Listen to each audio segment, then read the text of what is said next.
सिर्फ 10-12 लुखे को ठोक कर डॉन नहीं बनाओ। अपन ने जिन जिन को मारा है वो सब डॉन ही थे।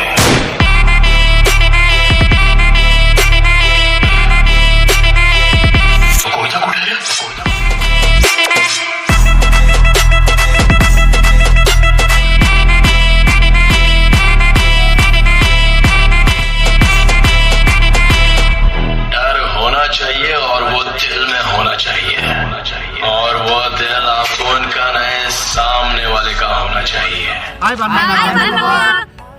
আমার এইটো KGF-ৰ ট্ৰেইলাৰ হয়। আপোনালোকে যদি এই KGF ভিডিঅ'টো সম্পূৰ্ণকৈ চাব বিচাৰে তেনেহ'লে আমাৰ কমেণ্ট বক্সত কমেণ্ট কৰি জনাব। আপোনালোকৰ কমেণ্টৰ ওপৰত ভিত্তি কৰিহে আমি এই ভিডিঅ'টো বনাম, কিয়নো আমাৰ এই ভিডিঅ'টো সম্পূৰ্ণকৈ এতিয়ালৈকে বনোৱা হোৱা নাই। যদি আপোনালোকে চাব খোজে তেনেহ'লেহে আমি এইটো বনাম। গতিকে আপোনালোকে আগতে কমেণ্ট কৰি জনাব। জয় আই অসম।